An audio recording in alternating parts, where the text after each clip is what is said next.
folks. This is Andrew Green, the founder and director of the Peacherine Ragtime Society Orchestra, welcoming you to our first ever digital live stream here on Facebook and YouTube.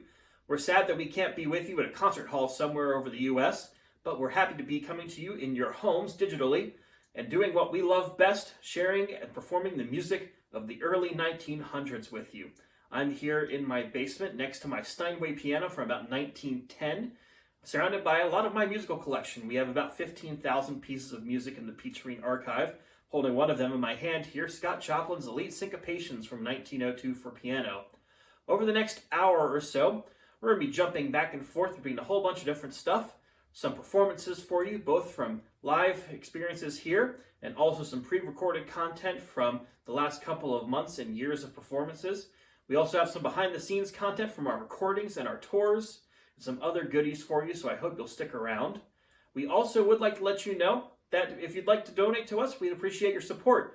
A lot of our funding for the year has been slashed because of the coronavirus pandemic, so we're not telling you have to, but if you'd like to make a donation to us, we greatly appreciate your support. Our Venmo and PayPal donation links are going to be on the screen. We also are a sponsored project of Fractured Atlas, which is a 501c3 nonprofit. Meaning if you donate through that way, it is a tax-deductible donation. You'll get a receipt for that. So if you'd like to consider supporting us during this time, we greatly appreciate it. Otherwise, no pressure. We're happy to be with you supporting the arts and music of Peacherine. So we're going to get started here with a performance that was taped a little earlier this week, featuring our lovely vocalist, Mr. Bill Edwards, and myself on piano. Here is a great song for you called Snooky Wookums.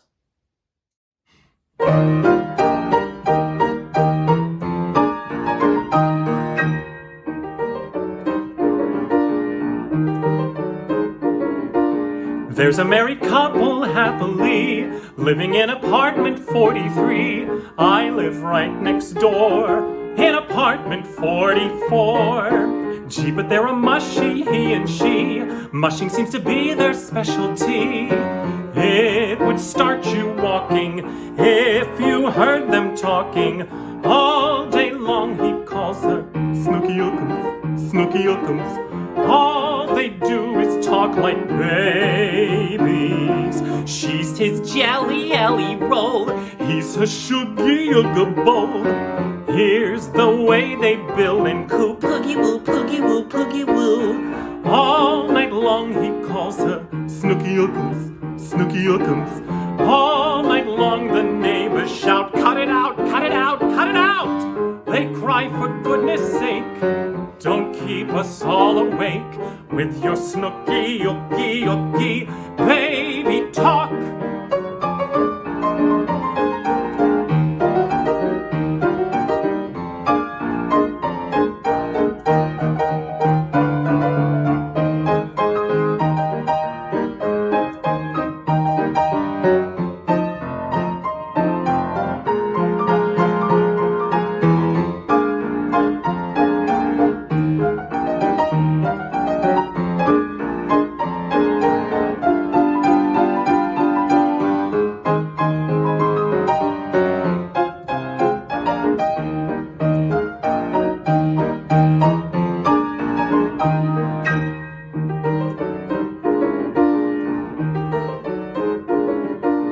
If you ever heard their mushy song, if you saw how well they get along, you would bet your life that they weren't man and wife. He's a little fellow, 4 foot tall, weighing just 100 clothes and all.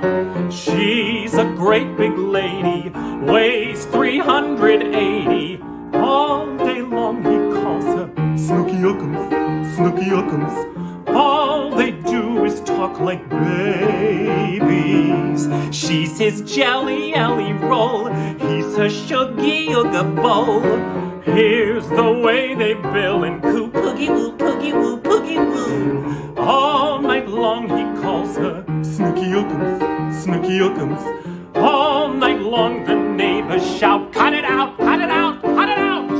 They cry for goodness sake, don't keep us all awake with your snooky, ookie, ookie, baby talk.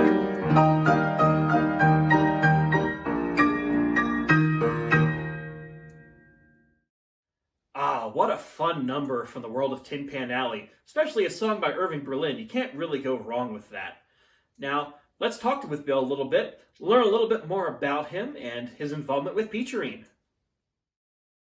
All right, I am here with Peacherine's vocalist extraordinaire, Mr. Bill Edwards, or William Edwards as we usually bill him. There are two Bills in the ragtime world, both named Bill Edwards, both live about half an hour from each other. Oh, I didn't know I lived near him. Oh. Yeah, he's over in Ashburn and you're over in Alexandria, I think now. So yeah, you're practically funny. Neighbors.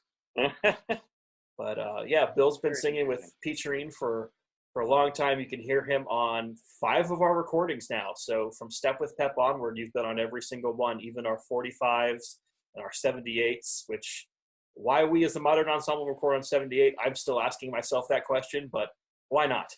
So because we can. Indeed, because we can. So Bill, tell everyone about who you are, what you do, that sort of thing. Yep. Yes. So my name is William Edwards, but also Bill. I go by Bill. So I am the vocalist for Peacherine, and my normal gig, my full-time job is singing as a vocalist with the United States Navy Band here in Washington, D.C. I sing in their chorus called the Sea Chanters.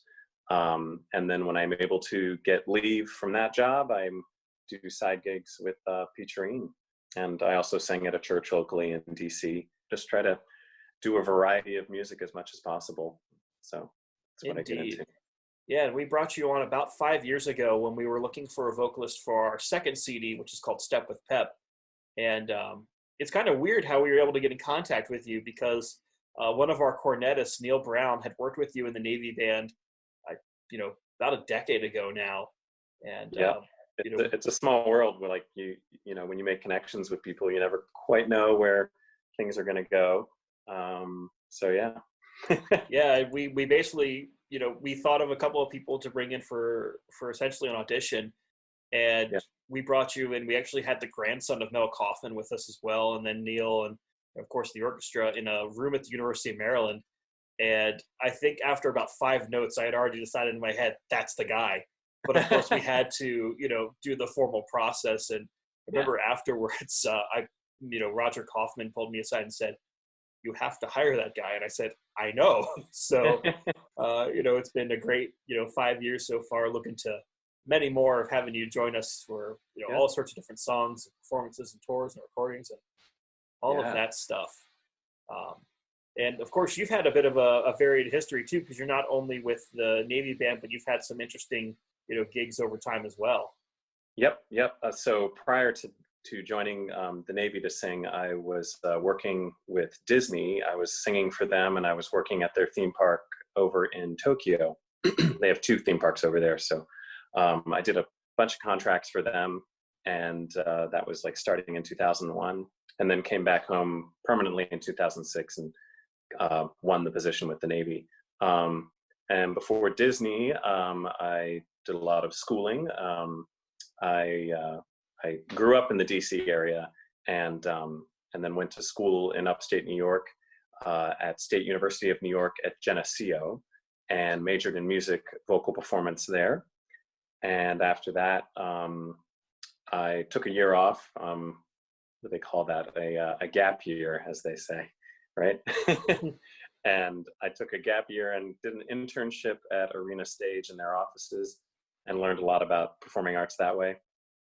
Everything from computer support to like raising funds for the organization. And then I auditioned for grad school, thinking that was how I wanted to go from there on. And I got into University of Maryland for opera, and I went there for a semester, and I was miserable. I hated it. I didn't really want to be there. I think that was what I learned. I didn't really learn too much, or I just wasn't in the mood, I think, to be back in school. That's kind of where I was. So I dropped out of grad school, and luckily there was no loss because I had been there on a scholarship, and we parted ways amicably. And then I went and just started taking lessons privately and started getting gigs with local theaters, and then kind of jumped into the Disney world, and the rest is history. Indeed. Yeah. And of course, we, as you kind of said, as much as we can get you away from the Navy Band with all of their tours and concerts, we love having you perform with us. It's certainly a huge hit with our audiences. Tell me about, some of your like favorite Peacherine memories, whether it's, concert, interaction, tour, that sort of thing.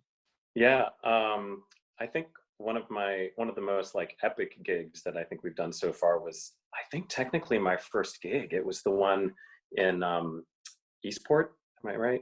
Connecticut. Oh, in Westport, Connecticut. Westport, sorry. Westport, Connecticut. It was a big amphitheater with a huge lawn full of people, and we were kind of the gig, and it was just full of people. The weather was beautiful, and the crowd was totally into it. It was basically a kind of premiere concert for that first CD I did with you guys, Step with Pep. So I did a couple songs from that CD with you guys on that, and it was just a hoot. I was like, okay, yeah, let's do this. Yeah, there were even people dancing on the lawn in front of the stage to ragtime one steps and foxtrots, and that was fun for me, because here I am trying to conduct, and I'm looking over my shoulder and I see you singing and I see people dancing. I'm like, this is fantastic. It was great, yeah. And then Richard came and gave me a boater hat, I think it was. Yep, Richard Dowling, who also recorded with us on Step with Pep. Yeah. So he was there, and he came back and gave me a boater hat, and I felt like very professional and very of the era, even though my suit wasn't really of the era, but I still, No, things like that have just been, they just kind of stick in your memory. So absolutely, yeah, that was a really, really fun tour, and really fun show. And obviously, you've kind of had a whole bunch of different rep over the couple of years. I keep throwing crazy ragtime songs at you, different, some more lyrical things and some more, up tempo and even modern pop covers. What are some of your favorites to perform with us? Definitely the pop covers. That has been kind of an unexpected joy that we've done so far. Doing "Take on Me" and "Staying Alive." It's just wild to think that we're doing that. I think it's a hoot. And definitely like the novelty songs. The one that is near and dear to my heart is "Fido is a Hot Dog Now."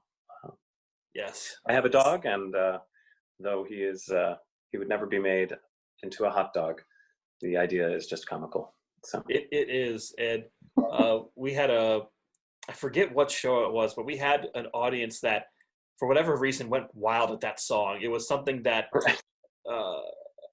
oh my gosh, like, who would have thought that a ragtime song from like 1913 or 14 would still be so, I don't want to use the word powerful, because I don't want to associate Fido being a hot dog as a powerful statement, but the audience just loved it so much. And I think we had a run on CDs because of that recording that you had. It's so goofy. Yeah.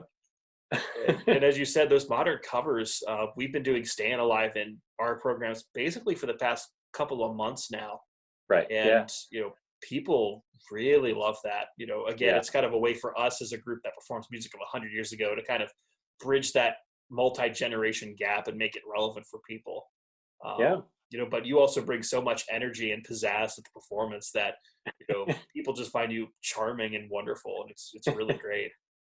My next goal is to put in some kind of like actual dance breaks into some of the songs, but I don't want to be too out of breath that I can't sing. And, the shoes that I'm wearing aren't exactly dance shoes, but I don't want to fall on my face. That's true. And we're going to be working. And we'll be working on some new modern pop tunes at some point as well. I'm kind of scheming up which ones will work. And obviously, with me being shut in the office now, you've got nothing. I have so much time that I can spend on this stuff. So exactly. We shall see. I'm annoying neighbors with all of these recent gems that you've sent to me, so I think they're probably ready to sing along with them at this point. Absolutely, yeah. Give them some stuff that they actually know instead of these really obscure things from the teens. So yeah, awesome. And then, of course, any other things you want to talk about? Like different experiences or shows, or how you enjoy being with the group or not enjoying being with the group. Fair game on everything here. I think one of the coolest things that that we do as a whole is when when our group, which is paying homage to a certain time period, a certain genre of music, when we get to be in one of those old spaces that actually had groups like ours 100 years ago and actually showed silent movies, when we get to be in those spaces and recreate really exactly the experience that people had 100 years ago, it's like charming and spooky, because you think, oh, this stuff is 100 years old. It's not gonna read quite right to the audience. But when I'm backstage and I can see, you know, the movie projection, and I can hear the orchestra going away and the sound effects with Joey on percussion, and the audience is just responding,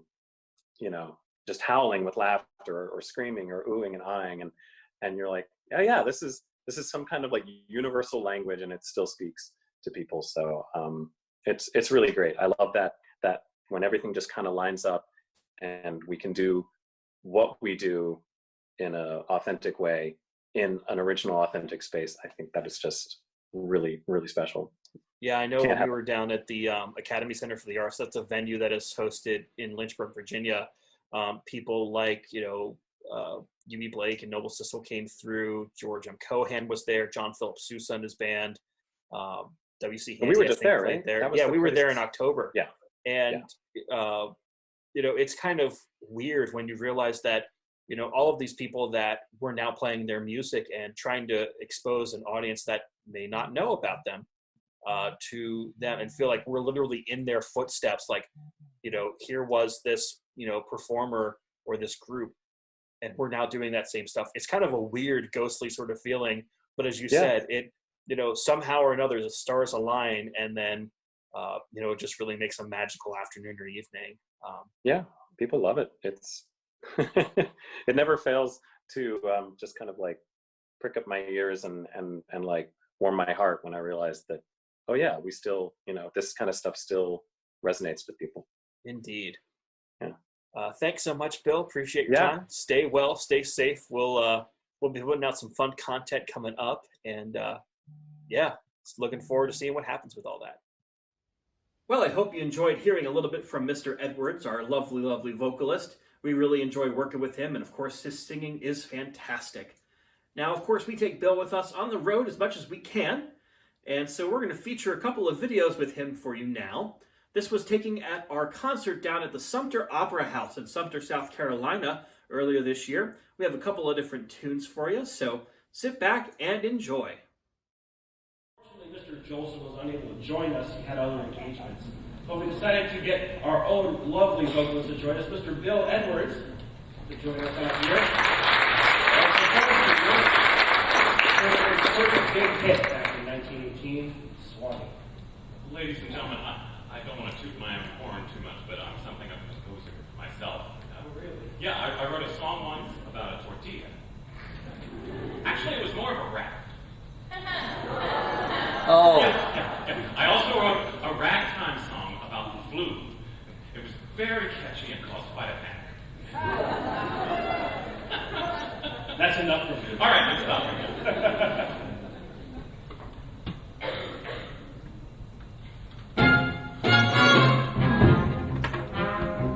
I've been away from you a long time. I never thought I'd miss you so.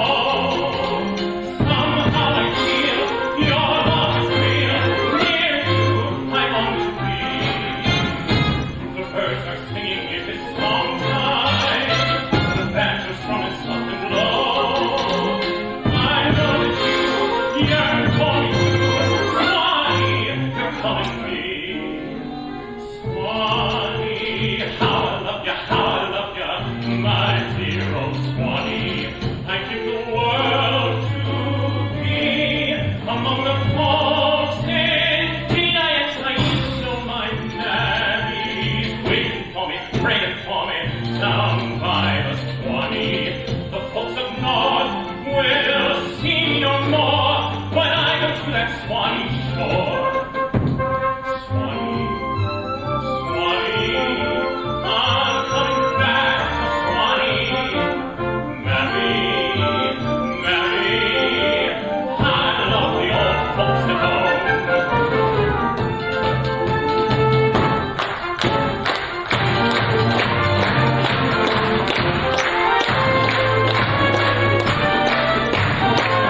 salsa.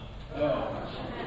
Well, let's slow things down a little bit. We're actually going to talk about one of those great ragtime composers that you've probably never heard of, but you've heard their music. And I'm talking about a composer named Mel B. Kaufman. Well, who's Mr. Kaufman? He wrote a piece of music in 1918 called Meow. If you've ever seen a Warner Brothers cartoon with Sylvester and Tweety where the cat is chasing around either a mouse or a bird, you've probably heard his piece. It's really, really well known and famous, but nobody, of course, knows the composer. And Mr. Kaufman was an interesting character, like many during the ragtime era and even today. Most musicians had to have a day job to help make ends meet. And Mr. Kaufman was a traveling salesperson of ladies' undergarments. What a profession to be in. But Mr. Kaufman made his way around the country selling his wares and his music all over the country. But in the 1920s, he decided he would write a tone poem of sorts that was really outside of his normal style. It was really a lovely piece called Magnolia Blue. And it's probably only been played about 5 times since it came out in 1925, all by us. So we figured, why not make it the 5th time and perform it for you with words by a poem by Juanita Roos called Magnolia Blue. Very romantic. Say, Maestro, what's the difference between me and a calendar? What? A calendar has a date for Valentine's Day.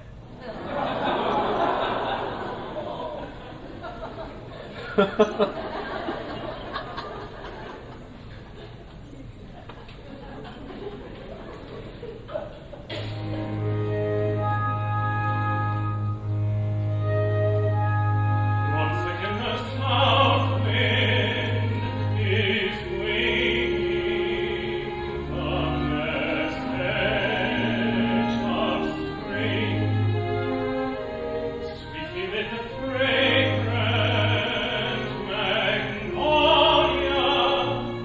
the mockingbird sing. Soon you'll be coming. I know your love is true. In the bloom of two-star magnolia, I'm waiting longing for you.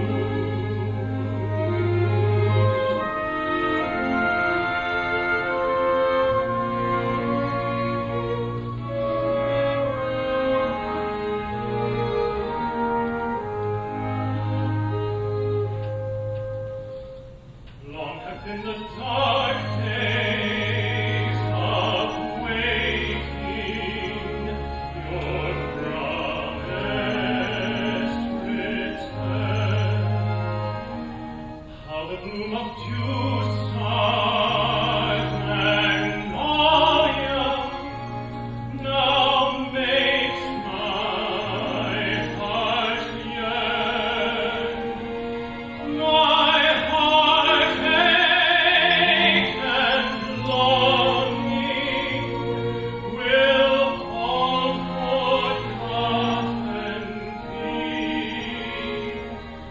when the bloom of dew-star magnolia brings you with the springtime to me.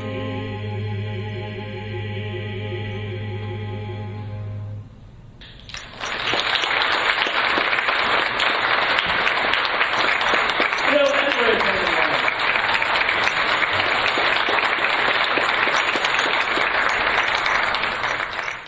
Of the man who was born on the 4th of July, Mr. George M. Cohan. Now, of course, we know Mr. Cohan's music from things like your local barbecue during the 4th of July and all sorts of other great popular music and patriotic tunes like Give My Regards to Broadway, The Yankee Doodle Boy, You're a Grand Old Flag, and many more. And we decided that we would play his piece from 1917, probably the one that he's most known for. And it's called Over There, as he would have written it back in 1917 during World War I. So here it is, Over There. Speaking of over there, which European country has the fastest growing population? What, Bill? Ireland. Every day it's Dublin.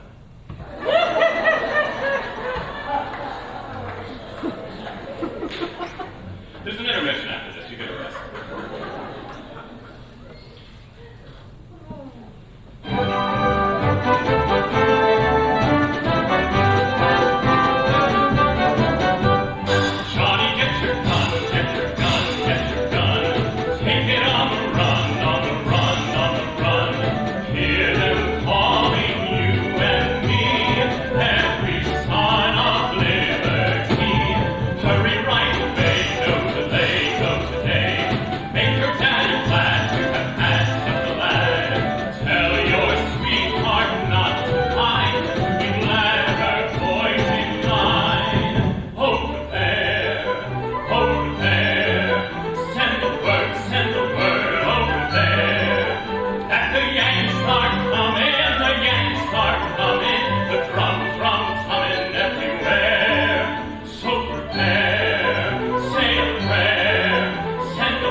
you enjoyed that little taste of our show at the Sumter Opera House. We love being down there with our friends in South Carolina. Hope to come back again soon. Fingers crossed. We'll see what happens with the state of the world right now. Now we're going to move on, though, to a piano solo by yours truly. Of course, I got into ragtime as a youngster. I was 10 or 11 years old when my piano teacher saw that I was getting frustrated with the classics, Bach, Chopin, Beethoven, all the good stuff. Just wasn't getting any fun out of it. So my teacher finally said, okay, if you learn this next Chopin etude, I'm going to give you a fun piece of music. And that fun piece of music was Scott Joplin's Maple Leaf Rag. And that really set me on my course to what I am now, and being a ragtime musician and leading Peacherine. So I'm going to play for you not a piece by Scott Joplin, but I'm going to play you a piece that was written in about 2009 by a great friend of mine, Mr. Max Keenlyside. And Max is a dear, dear friend up in Canada, a really fantastic novelty stride and ragtime pianist. You should really check him out, Max Keenlyside. He also recorded with the orchestra on our recording of Elite Syncopations, which was a real fun and hoot to do. But I'm going to play for you one of his pieces he wrote called The Northern Lights Rag. So here it is, The Northern Lights Rag.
Now, when Peacherine tours around the country, it's not all seriousness getting from one place to the other. We have a lot of fun with the group of musicians that we have, and of course shenanigans always ensue. One of our members, Mr. Peter Kibbe, has been shooting some B-roll from some of our previous tours, and we figured we would share that with you. Here's some clips from our tour this past October when we were down in Virginia at the Jefferson Center and at the Academy Center of the Arts. So here we go.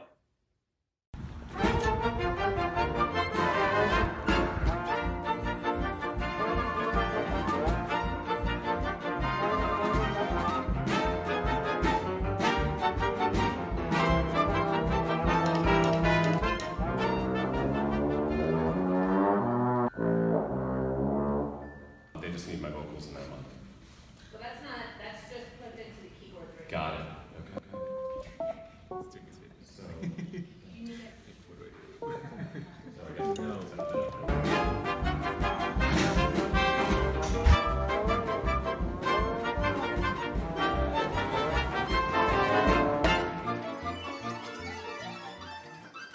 All right, Sean. Yes. 4 words for this morning's show.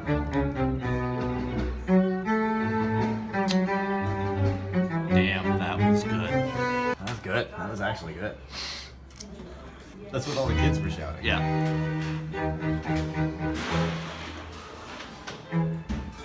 Shoot us with the beers or don't we? Wait. Okay, not this.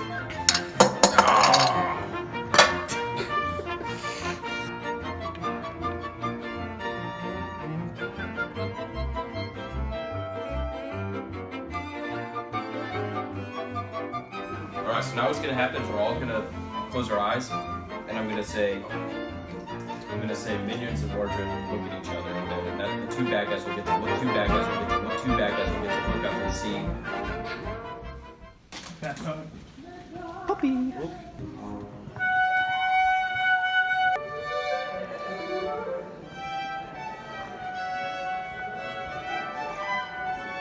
So, what is ragtime? We've been talking about this style now for the past hour or so, and it's mainly characterized by syncopation, where you have a downbeat, so a 1, 2, but then your emphasis is not on that. So 1 and a 2 and, or something like that.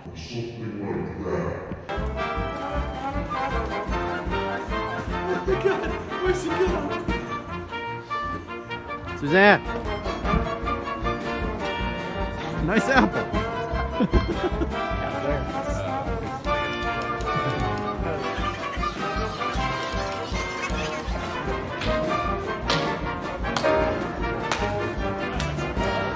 Oh, I see how it is.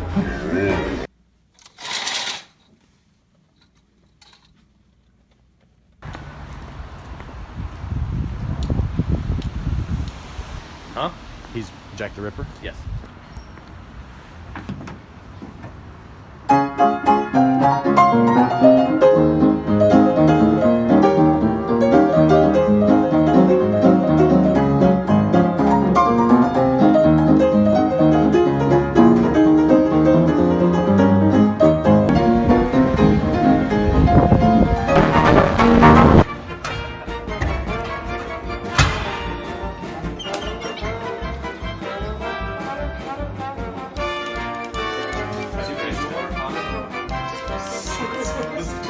You're too close! You're too close!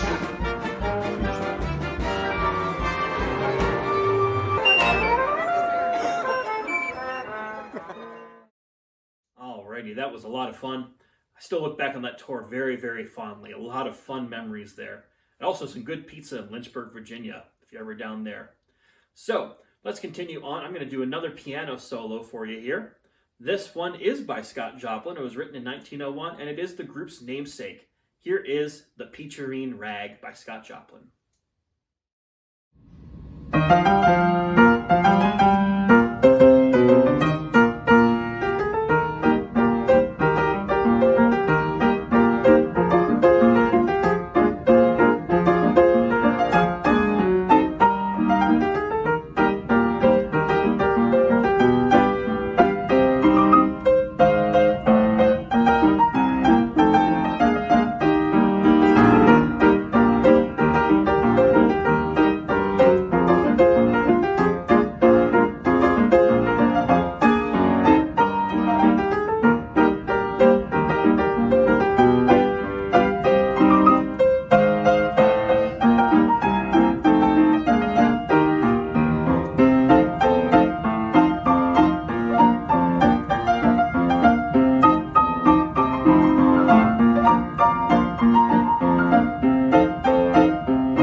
All right, the Peacherine Rag by Scott Joplin. Now you know why I like that piece so much. It's just such a fun number, and of course we named the group after it. Now let's do another virtual performance for you. This will bring back our lovely vocalist, Mr. Bill Edwards, and we're going to do a number from about 1911 or so. This one called The Oceania Roll.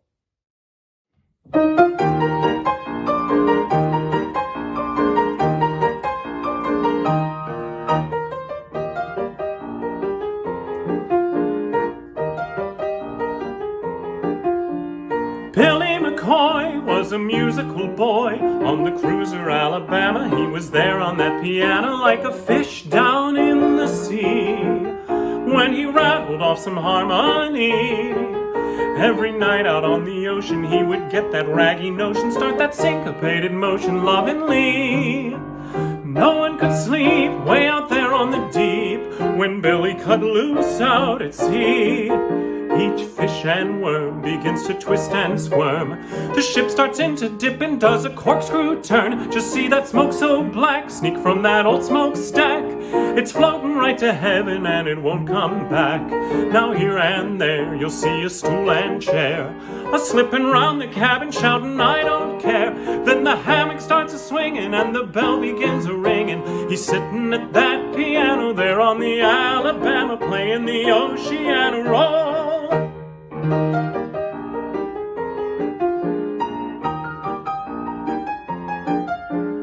England or Spain, it was always the same. He'd be there at that piano on the cruiser Alabama every morning, noon, and night. He would keep it up with all his might. Every time he'd started playing, all the boys would start a-swaying. Everyone would keep a-saying, don't you stop. Sailors take care, oh you sailors beware, for Bill will play on till you drop. Each fish and worm begins to twist and squirm. The ship starts in to dip and does a corkscrew turn. Just see that smoke so black sneak from that old smokestack. It's floating right to heaven and it won't come back. Now here and there you'll see a stool and chair, a slipping round the cabin shouting I don't care. Then the hammock starts a-swinging, the bell begins a-ringing while he's sitting at that piano there on the Alabama playing the Oceania Roll.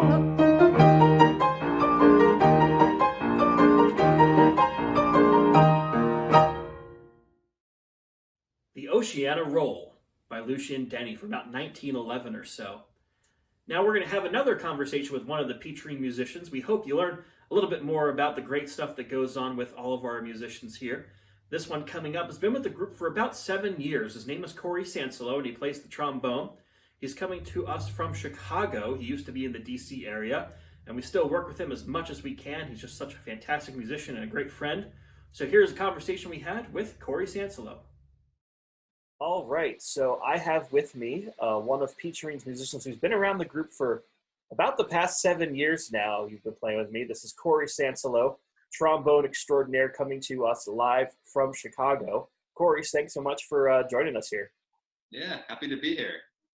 Awesome. So, tell the people who are watching at home a little bit more about who you are, what you do, what instrument you play, how you got into it, that sort of thing. Yeah, so I play trombone, as you can see, and I joined the group. It was the fall of 2013, which I think makes me the longest or second longest running member of the orchestra. One of the two that have been in there longest other than me. I think you and our bass player, Sean Alger, are sort of tied for when you both started playing. We were both around the same time when we joined, so I can't remember who's been in there longer. And then just some basic background history. So I was born in Connecticut, which is a Peacherine theme for the brass section. Both of the cornet players were also born in Connecticut.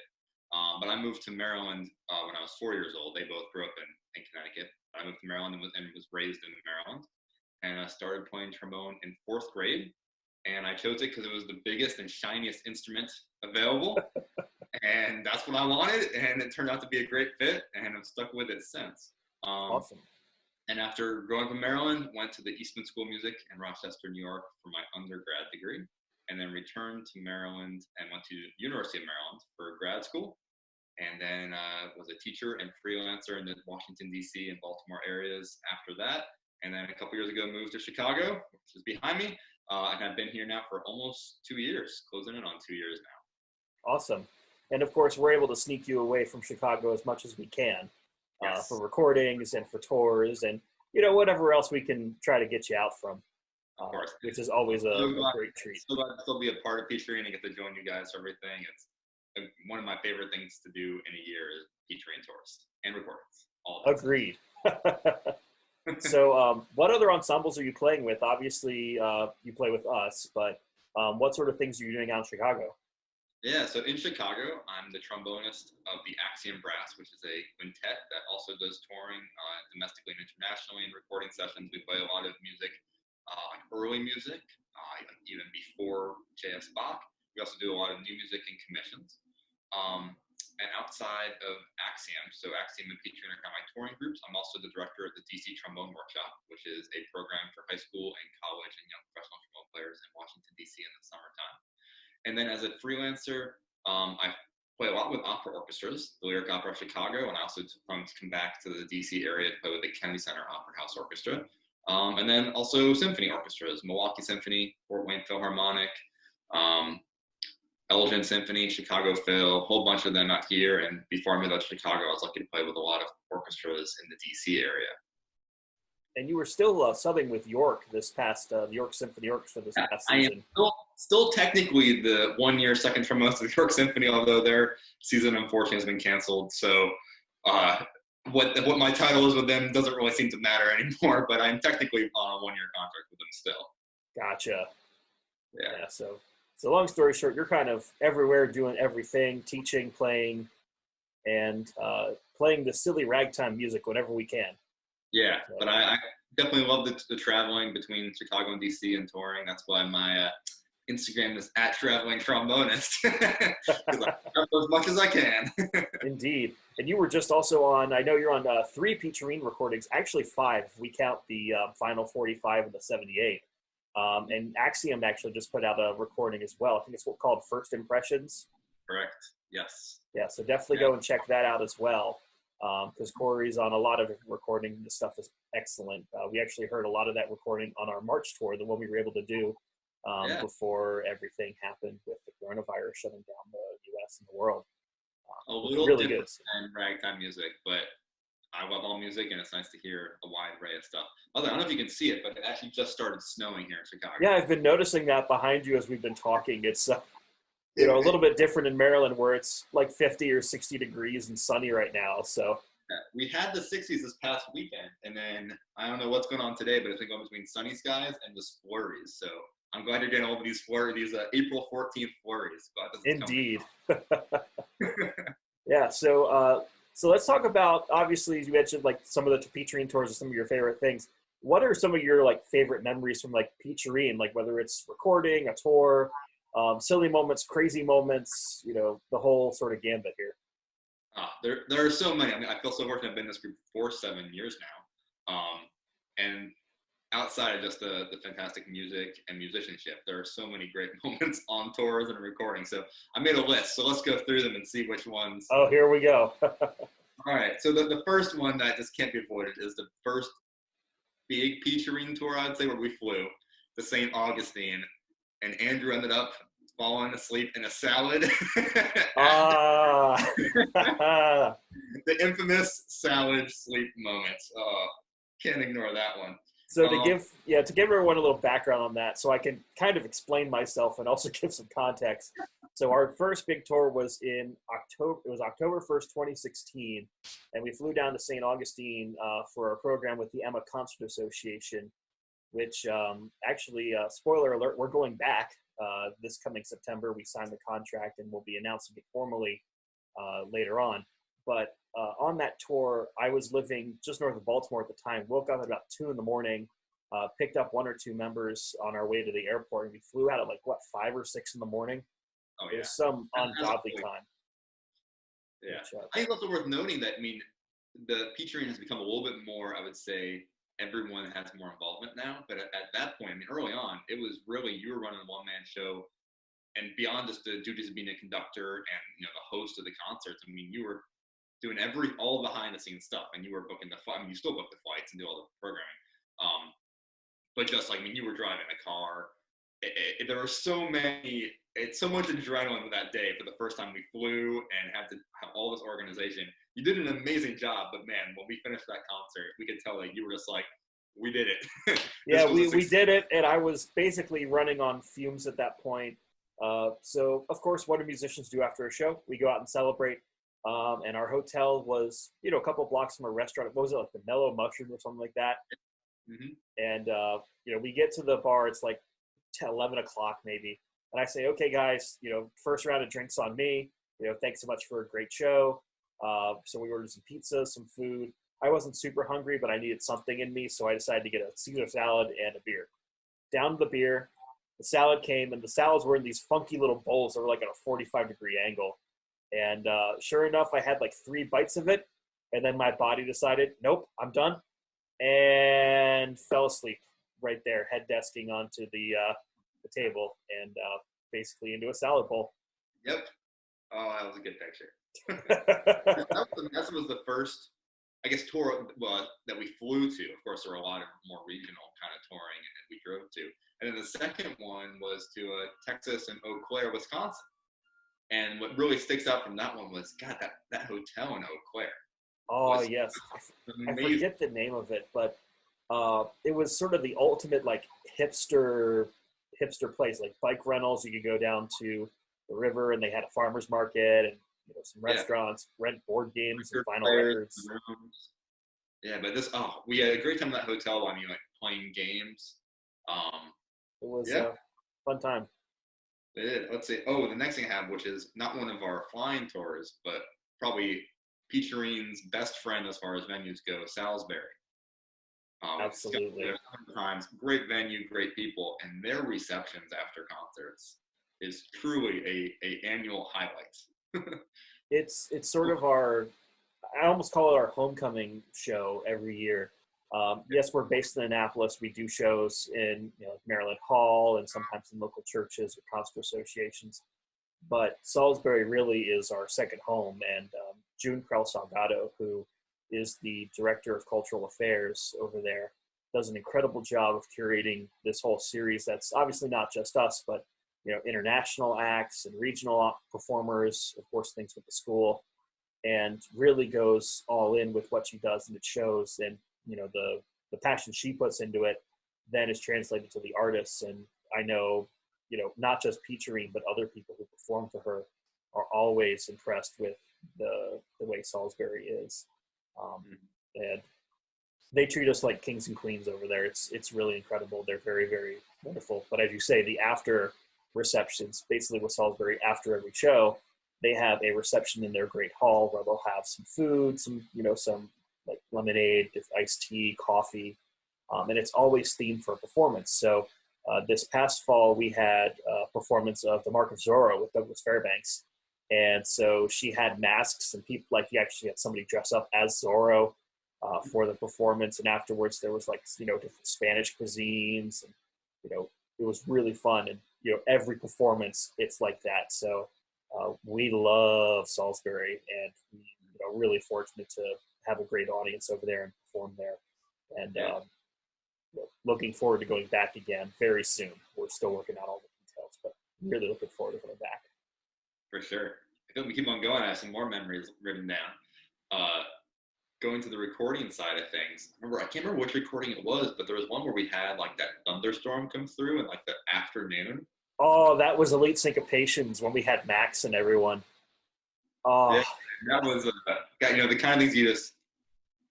I think it's so great that many classical ensembles don't record in studios. They'll use like a venue that has a nice sound on its own. And I'm so glad we record what we do, but wow, it's always, you never know what kind of natural things are going to come through and interrupt the recording session when it's a little bit more live. And it was a couple hours of kind of on and off rain and thunder that we were kind of recording around. And that made it a whole new experience for that recording day. And the thing is, we actually didn't lose too much time, as a result. As soon as it was done and we knew that the raindrops were off the roof, we basically jumped right back in. And I think we only lost maybe 1 or 2 tunes that we were planning to record. And I think there's actually a recording somewhere. We had Max Keenlyside, a fantastic ragtime and stride pianist out of Canada, join us for that recording. And I think there's a recording somewhere in the Arts Laureate or Peacherine file of him doing like Snowy Morning Blues or something by James B. Johnson while that's going on. And it's kind of like this magical, like to hear the rain.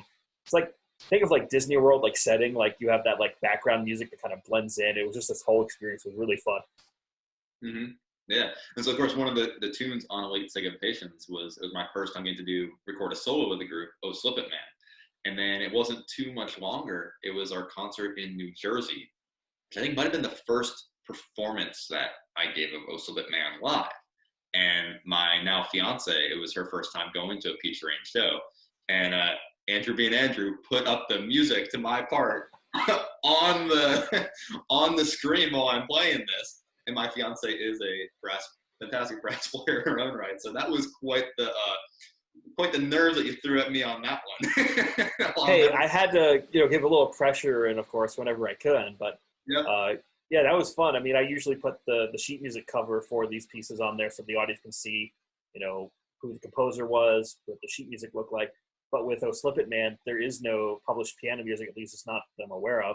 It only exists for orchestra. So I had to improvise. And I thought, well, the trombone feature, might as well show them the trombone part and give some context. But I know I didn't tell you about that in advance, so you're at the actual show, like looking up at the screen saying, what the heck is he doing? Yeah, and I've since gotten used to it. I mean, I think you did that on Mr. Trombonology once or twice this past year. I think I've started to actually put the cover for Jazz and the Blues Away, like the actual CD cover on there or whatever. But don't worry, there'll be more of that in the future. I've become more okay when that occasionally pops up. Indeed. I'm not surprised by it anymore.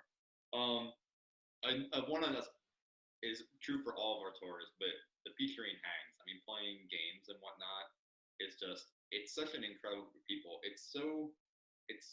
I'm fortunate to do a lot of traveling and tour with multiple groups, and it's rare to have a group of people that really just kind of enjoy hanging out. We are definitely working, and we care about the product we put out, but it kind of feels like a vacation every time we go on a Peacherine tour. And that's such a special thing about this group and about the people involved, and that would apply to all the tours.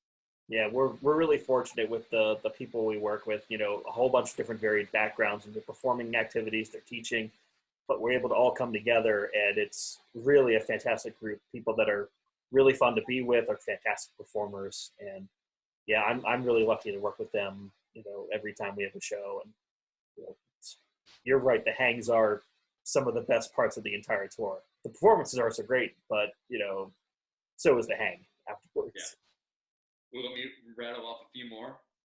Sure. I'll just rattle off, and if you want to give some commentary, you're welcome to.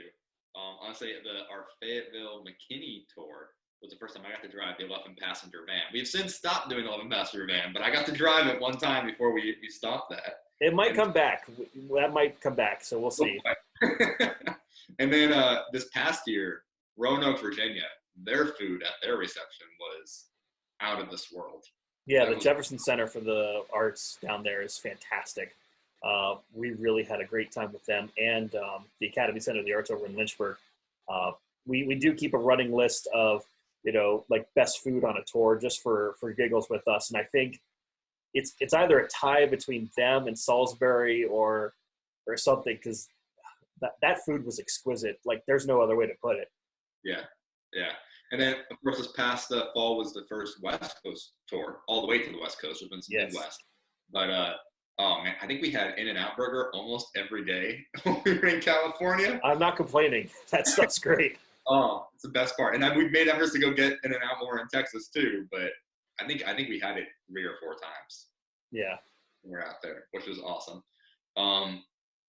And then this past month, or last month, when we went down to we had a lot of driving. Got to give a shout out to Bledsoe's Diner and one of the most interesting culinary experiences indeed I've ever had.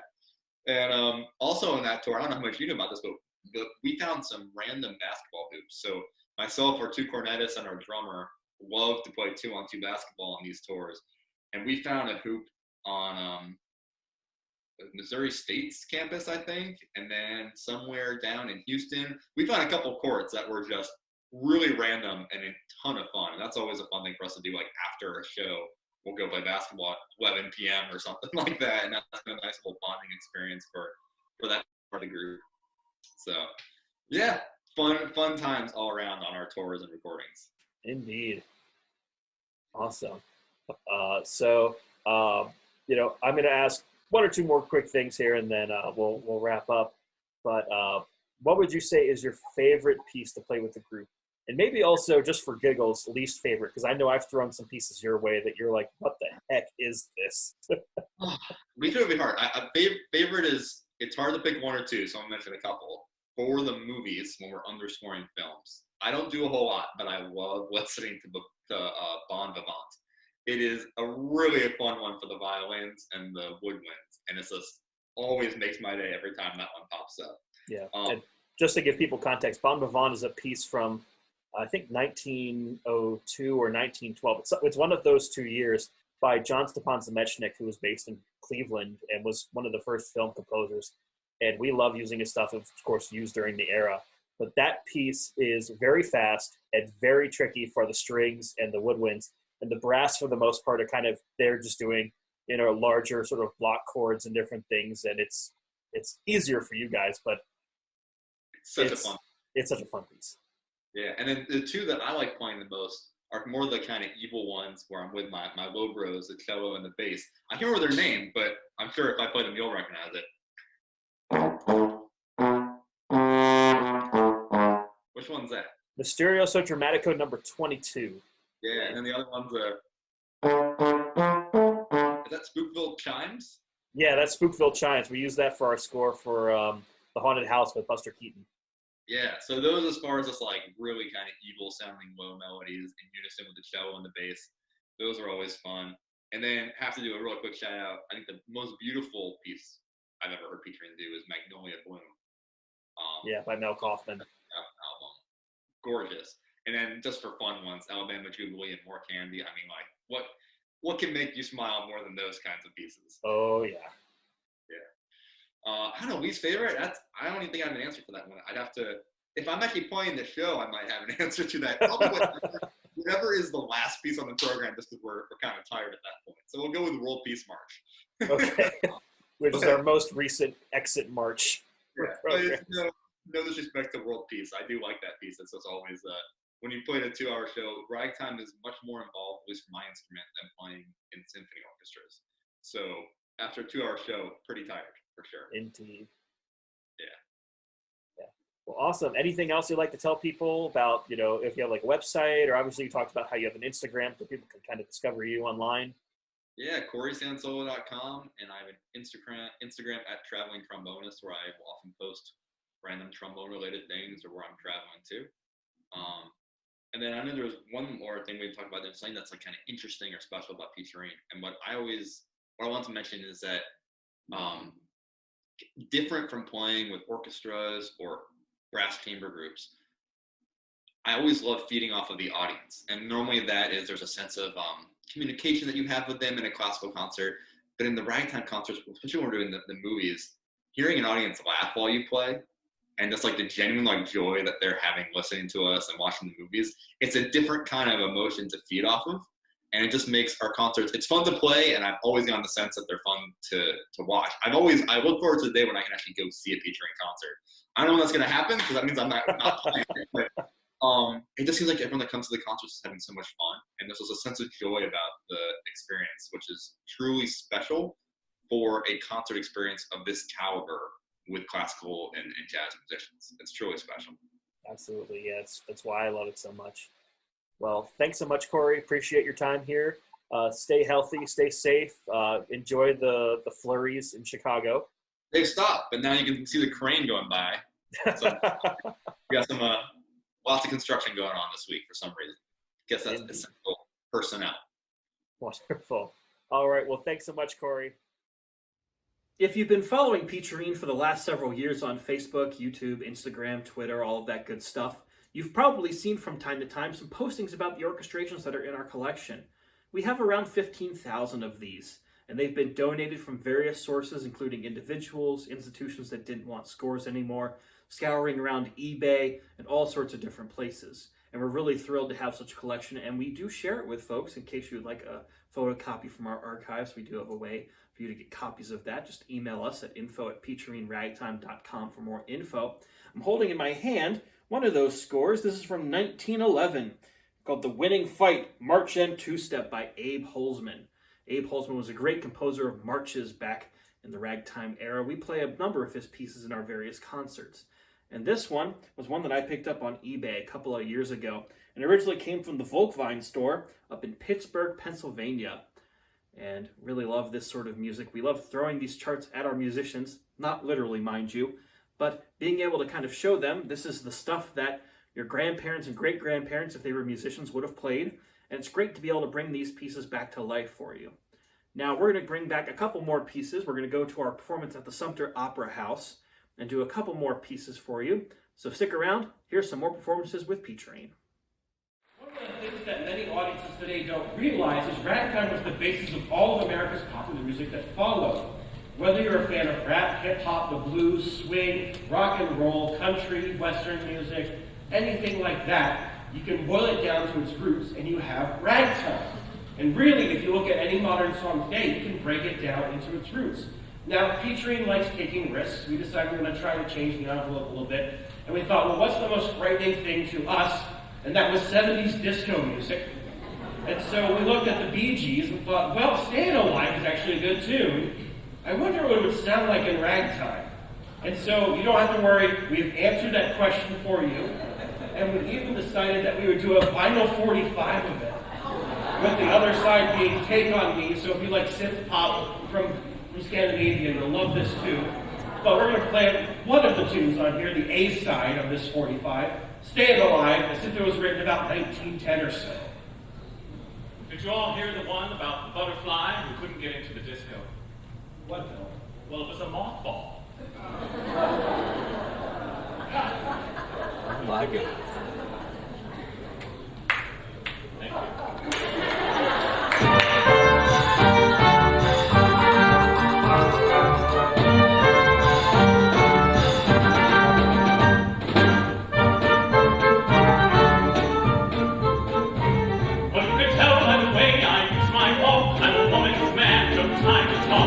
Music loud and women warm, like you kicked around since I was born, but now it's all right, it's okay.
was just showing me. I had a telegram I just received from the Sumter Police. Someone stole all the toilets from the Sumter Police Station. Police say they have nothing to go for.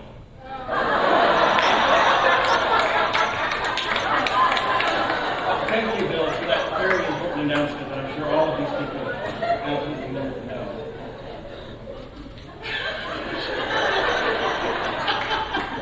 Well, we have a lot of fun up here. What can we say? But we're going to go back, and as I said, we're about to go into the world of silent film and see that world. But we need to introduce you to it a little bit more. And of course, during the 19 teens, we didn't know them as silent films; they were just films. And of course, it was a great social activity that you could do. But you know, like many of us today, you know, we really want to go the right way to the movies. And so they came up with this great song in 1919 that Bill performed with the orchestra here. And it's simply titled, "Take Your Girlie to the Movies If You Can't Make Love at Home."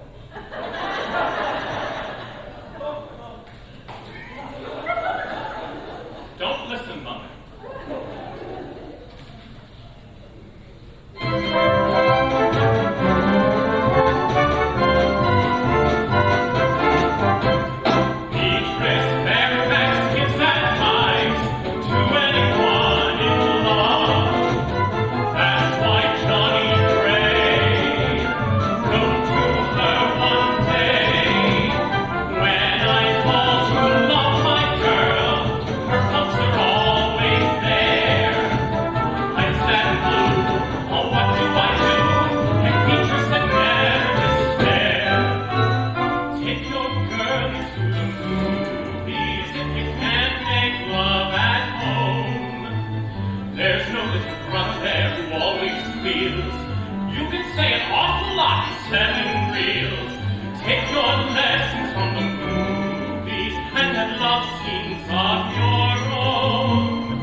Around 5 years ago was when we had our second recording session back in 2015. When we recorded the music of Mel B. Kaufman, known as the King of the One-Step. Not to toot my own horn too much, but I'm probably the leading expert on Mel B. Kaufman's music. Was very fortunate to work with the Kaufman family and go through Mel B. Kaufman's personal archive of music to learn a little bit more about the composer, learn what made him tick and what made him write such great music. In 2015, we recorded a whole album dedicated to Kaufman's music called Step with Pep. And when we were there, friend of the orchestra and Rivermont Records leader, Mr. Brian Wright, recorded some footage of that whole experience, and we're going to share that with you now. It's never been seen before. So here it is, some clips from our recording session of Step with Pep. Okay, so it's the morning of the first recording. How are you feeling? Very excited, just a little nervous. We got a lot of music, and it's going to be one heck of a day. That's all I can really say. It's going to be one.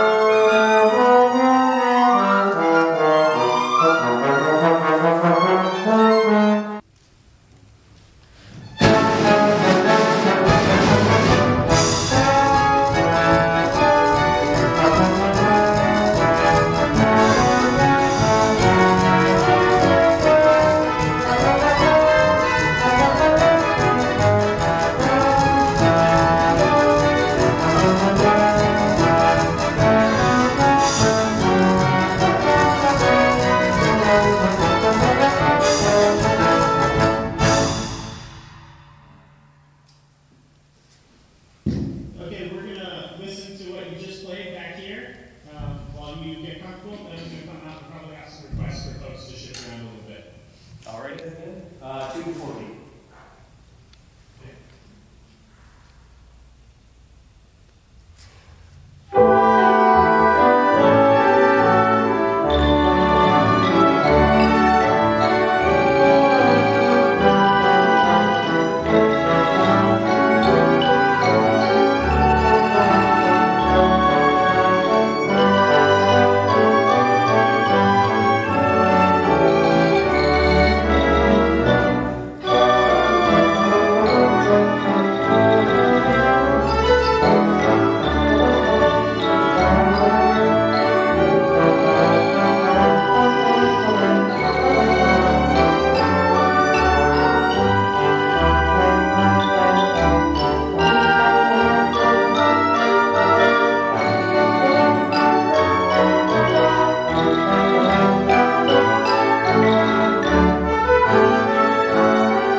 Alrighty, well our live stream is coming to a close very soon, but we do have 2 more videos for you to enjoy. These are both taken from our recording session that we did about a year ago when we recorded our most recent CD, Jazzin' the Blues Away. The first one features a piece from 1914 by Gus Kahn and Grace LeBoy called Everybody Rag With Me, a nice, fun, uplifting number about ragtime music and dancing. Can't go wrong with that, especially in these times. And then we're very excited to debut a brand new video for you of a piece that isn't available. It's called Goodbye Broadway, Hello France. We also recorded it back during the recording session, and we hope you'll enjoy that piece as well. So here it is, Everybody Rag With Me, and Goodbye Broadway, Hello France.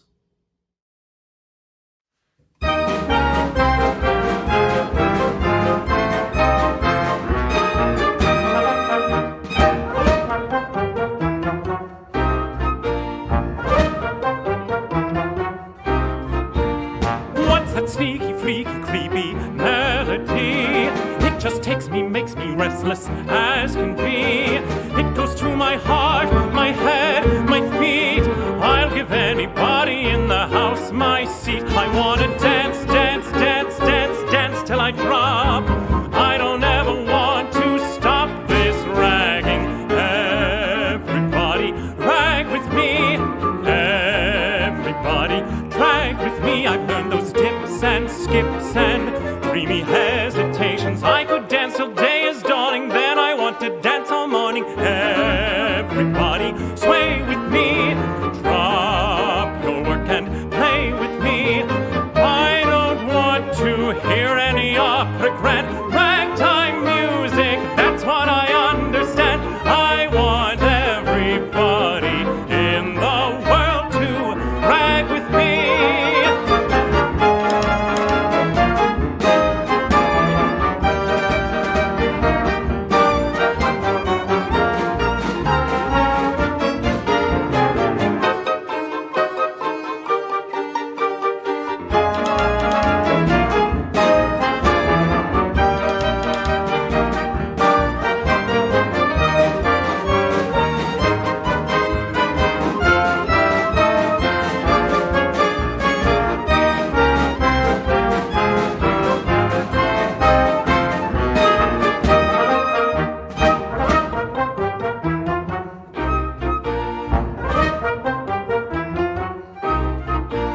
Sousa's clever, but he never played like this. This just thrills me and it fills me full of bliss. There it goes again, that sweet refrain. Every note reminds me of an angel's strain. Come on and dance, dance, dance, dance, then dance some more. We'll wear out this old pine floor completely. Everybody drag with me. Everybody drag with me. I've learned those dips and skips and dreamy hesitations. I could dance till day is dawning, then I want to dance all morning. Everybody sway with me. Drop your work and play with me. I don't want to hear any opera grand ragtime music. That's what I understand. I want everybody in the world to brag with me.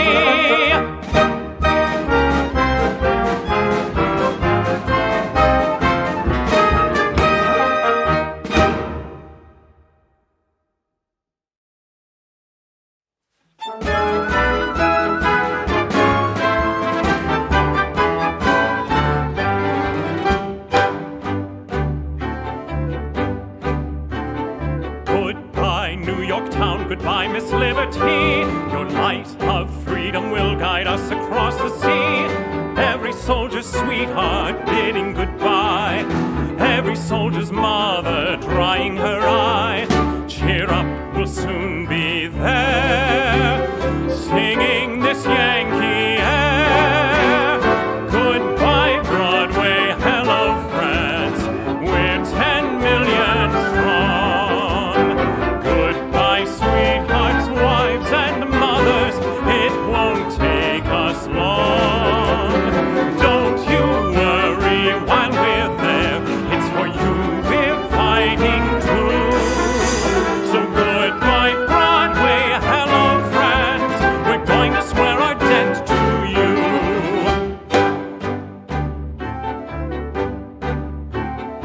Vive Pershing is the cry across the sea.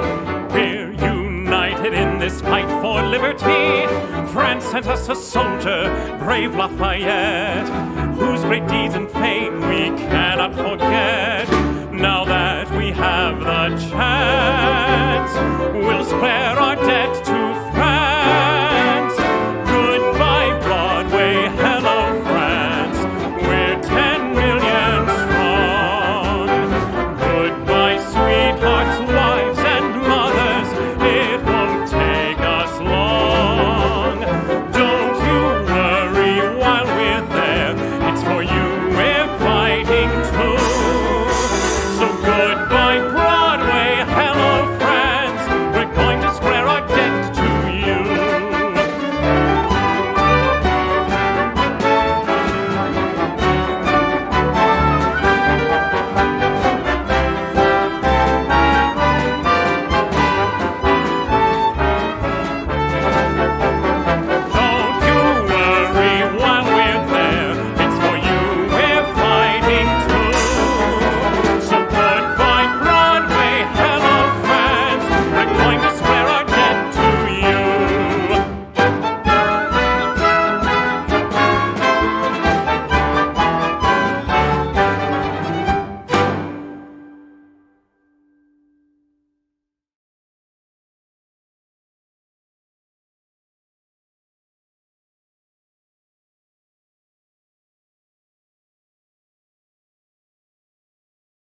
Thanks so much for tuning into our live stream this evening. We're really excited that we could share it with you in the comfort of your own home while everything is going on in the world. We hope to be doing more of these live streams over the coming weeks, including a big project that we're not going to talk too much about just yet, but stay tuned. We'll have some more info coming up very, very soon. If you donated to us through the stream, we really appreciate your support through Venmo or PayPal or through Fractured Atlas. We really appreciate your support in these times. And thank you to you for tuning in and keeping the arts alive in your homes. We hope to see you again very soon. Thanks so much.